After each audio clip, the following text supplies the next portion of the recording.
রহিম তার স্ত্রী সন্তান নিয়ে অনেক কষ্টে দিন কাটাচ্ছে। পিঙ্কি তাদের একমাত্র মেয়ে, তাই তারা পিঙ্কিকে অনেক ভালোবাসে। রহিম একটা দোকানে কাজ করে, সেখান থেকে যা টাকা পায় তাই দিয়েই তাদের সংসার চলে। এভাবেই তাদের দিন কাটে।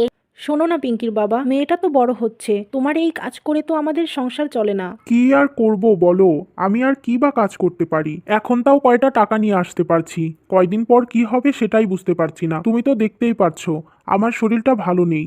হ্যাঁ, আমি তা তো জানি, কিন্তু আমরা কি পিঙ্কিকে কষ্ট দিতে পারবো বলো? তাই তোমার যত কষ্টই হোক, এখন বেশি টাকা কামানোর চেষ্টা করো। ঠিক আছে, তুমি চিন্তা করো না, সবকিছু ভালো হবে। এভাবেই তারা কথা বলছিল। এমন সময় পিঙ্কি আসে। কি হয়েছে মা বাবা, তোমরা কি কথা বলছো? কই তেমন কিছু না তো মা, তুই কখন কলেজ থেকে এলি? এই তো বাবা, এইমাত্রই এলাম, এসেই দেখি তোমরা কি যেন বলছো, তাই এদিকে এসেছি। আচ্ছা, ভালো করেছিস। তা চল এবার খেয়ে নে। ঠিক আছে মা, চলো, আমারও ভীষণ খিদে পেয়েছে। এই বলে পিঙ্কি ও তার বাবা মা খেতে চলে যায়। এভাবেই পিঙ্কির সময় কাটে। এরপর পিঙ্কি কলেজে গেলে তাকে পিছন থেকে একটা ছেলে ডাক দেয়। তখন পিঙ্কি বলে, হ্যাঁ বলেন, কি বলবেন? আসলে তেমন কিছু না, আমি ভুল করে আপনাকে ডেকে ফেলেছি। ভুল করে দেখেছেন? আমার তো তা বিশ্বাস হলো না, কিন্তু বিশ্বাস করে নিলাম। আমি এখন আসি, ক্লাসের দেরি হয়ে যাচ্ছে। ঠিক আছে, কিন্তু একটা কথা, আজকে আপনাকে দেখতে অনেক সুন্দর লাগছে।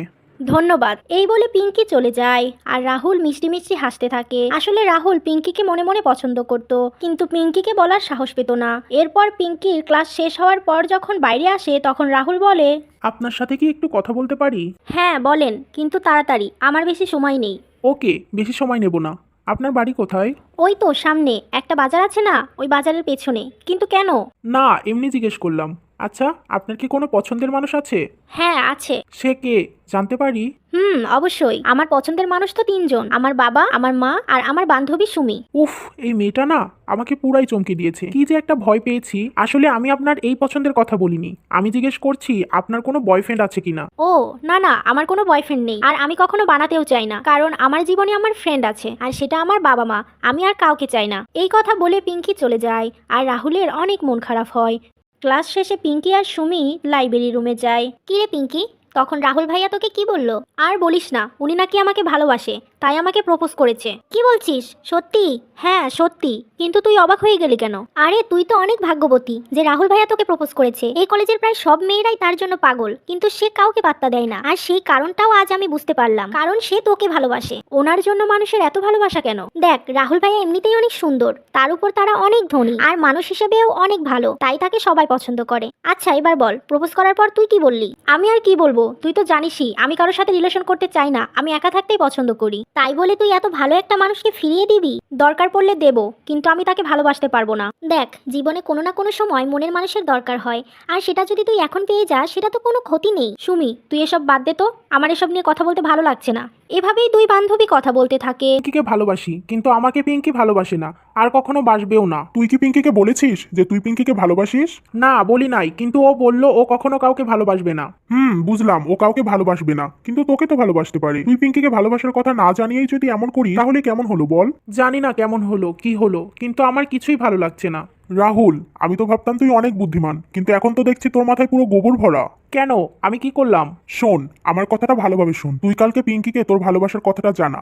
দেখ পিঙ্কি কি বলে। কিন্তু পিঙ্কি যদি না মেনে নেয়, তখন কিন্তু আমি মরে যাব বিজয়। তুই যেটা বলেছিস সেই কথাটা শুনে আমার মনে হচ্ছে না যে পিঙ্কি তোর প্রথম প্রপোজেই রাজি হয়ে যাবে। তাই তোকে চেষ্টা করতে হবে। এভাবে ভেঙে পড়লে কোনো কিছুই করা সম্ভব না রাহুল। ঠিক বলেছিস। আমি কালকে পিঙ্কিকে আমার মনের কথা জানাবো। দেখি পিঙ্কি আমাকে ভালো না বেসে কি করে থাকে। এই তো আমার সাহসী বন্ধু, এটাই তো আমি চাই। চল এবার বাড়ি যাই, কালকে সকাল সকাল কলেজে আসবো। এই বলে তারা দুই বন্ধু বাড়ি চলে যায়। সকালবেলা রাহুল তাড়াতাড়ি কলেজে এসে পিঙ্কির জন্য অপেক্ষা করতে থাকে। কিছুক্ষণ পর পিঙ্কি কলেজে আসলে রাহুল বলে পার্কে আসতে বলে, আর পিঙ্কি সেই পার্কে আসে। এখানে আসার জন্য ধন্যবাদ তোমাকে। আমি আসতাম না, কিন্তু আপনি বলেছেন এটা আমার সাথে আপনার শেষ কথা বলা, তাই আমি এসেছি। এবার বলুন, আমাকে আপনি কি বলতে চান? আচ্ছা পিঙ্কি, আমি তোমাকে কতবার বলেছি যে আমি তোমাকে ভালোবাসি, কিন্তু আমাকে তুমি ফিরিয়ে দিচ্ছ কেন? আমাকে কি তোমার ভালো লাগে না?